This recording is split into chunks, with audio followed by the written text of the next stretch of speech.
For millennia, the story has been whispered across generations, etched into temple carvings, sung in folk songs, and woven into the very fabric of a nation's identity.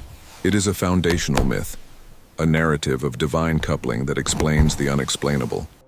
How a people came to inhabit this serpentine land, this S-shaped ribbon stretching down the eastern coast of Asia. This is the legend of Lac Long Quan, the dragon lord of the seas, and Uko, the celestial fairy. Their union, their offspring, and their inevitable parting are not merely folklore. They are the Genesis code of Vietnam. But what lies beneath the poetry? What historical truths, geographical imperatives, and deep-seated cultural anxieties are encoded within the story of the Con Rong Chao Tien, the dragon and the fairy? This is a journey to decode the legend, to peel back the layers of myth and reveal the complex, beautiful, and often turbulent history of Vietnam's very beginning. When you ask any Vietnamese person where they come from, the answer fundamentally is the dragon and the fairy. It is our first answer. It precedes dynasty, border, or regime.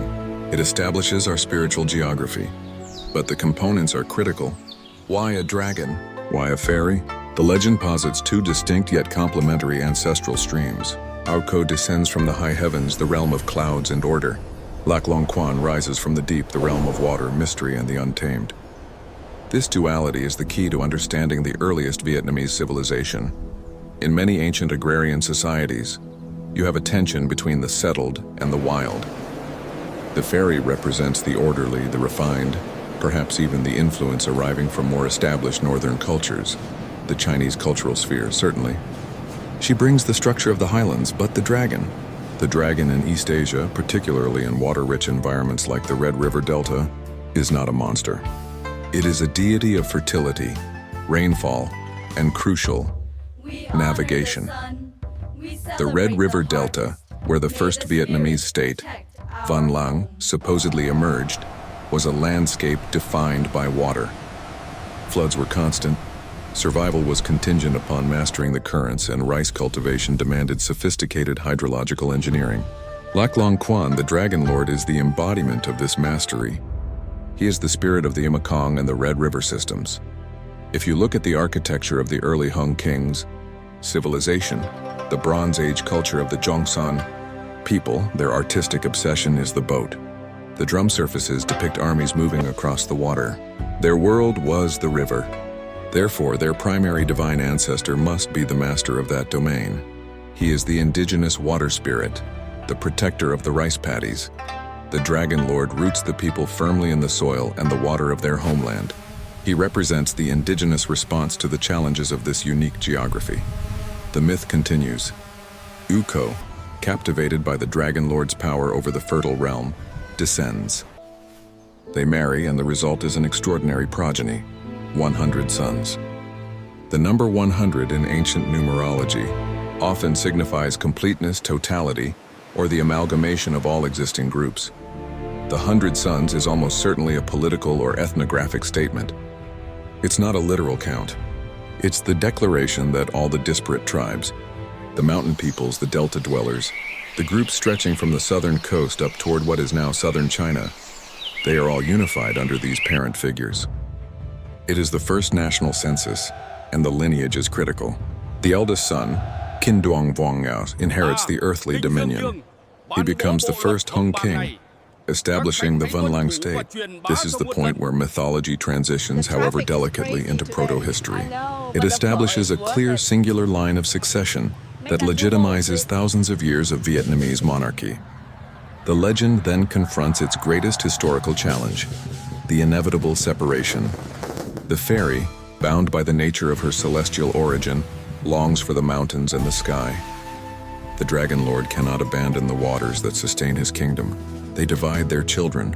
50 sons follow Uko into the highlands, becoming the ancestors of the mountain tribes, the Man, or the various ethnic minority groups who maintain strong autonomy even today. 50 sons follow Lac Long Quan to the Delta, becoming the core of the Viet people, the ancestors of the lowland majority.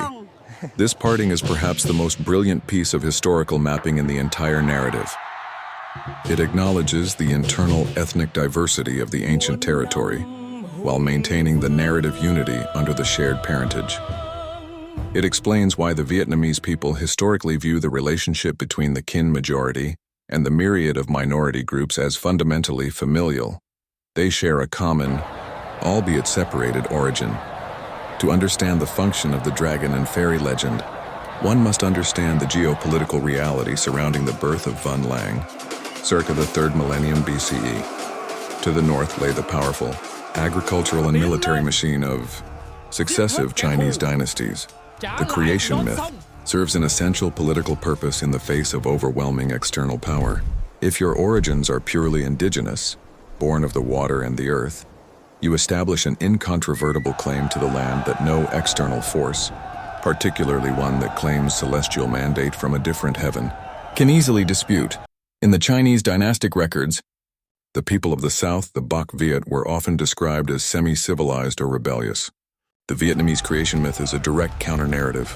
It asserts an equally ancient and equally divine lineage. They weren't just subject people. They were descended from a celestial fairy and a dragon lord, powerful entities recognized across the region. It's a declaration of non-sovereign parity. The Dragon Lord is the guardian against northern absorption, while Ao brings the refinement and organization associated with the emerging cultures of the North China Plain. It is Lac Long Quan's spirit that ensures the culture remains distinct, anchored to the unique environment of the coast.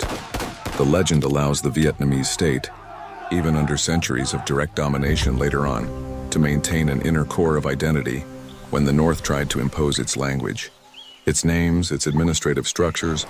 The people could always retreat to the story. We are the children of the dragon and the fairy. Our governance predates yours on this soil. The setting of the myth is not arbitrary. It is a perfect encapsulation of Vietnam's physical vulnerability and its resilience. Ha Long Bay, the Gulf of Tonkin. This is Lac Long Quan's domain. It is a fortress of limestone and sea. For centuries, this landscape provided sanctuary. It was incredibly difficult for large land armies, like those projected from the North China Plain, to penetrate deeply into the heartland without naval superiority or an intimate knowledge of the inland waterways. The Dragon Lord's power is not just spiritual, it is a geographical. His dominion is defined by the water barriers that protected early Vietnamese independence. The legend effectively mythologizes Vietnam's natural defense system. Furthermore, the narrative sets up the foundational relationship with the sea.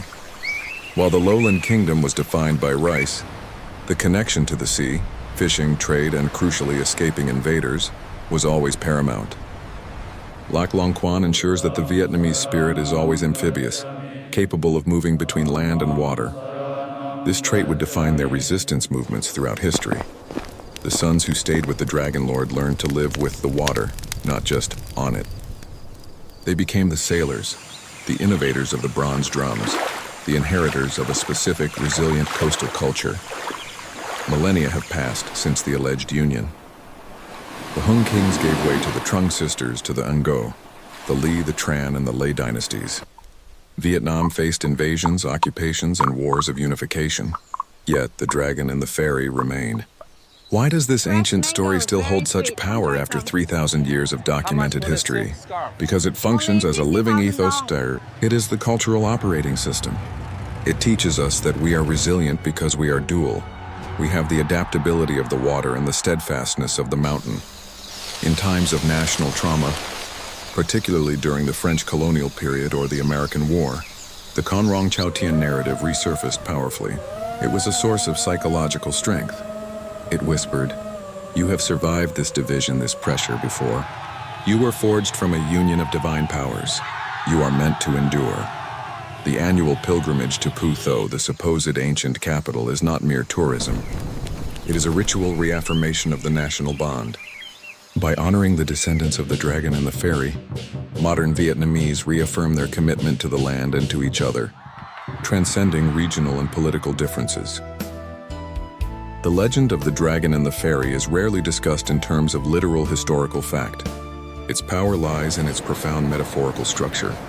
It is a brilliant act of self-definition, a narrative that establishes indigenous origin, explains ethnic complexity, justifies territorial sovereignty, and provides an unshakable foundation of cultural identity in the face of overwhelming external pressure. The Dragon Lord and the Celestial Fairy did not just give birth to a nation. They wrote the philosophical blueprint for its survival. They gave the Vietnamese people the most vital tool for nationhood, the undeniable, inescapable knowledge of who they are and where they belong. The mystery is not in if the dragon and the fairy were real, but in how their union perfectly forged the soul of Vietnam. The decoding is complete. The legend endures.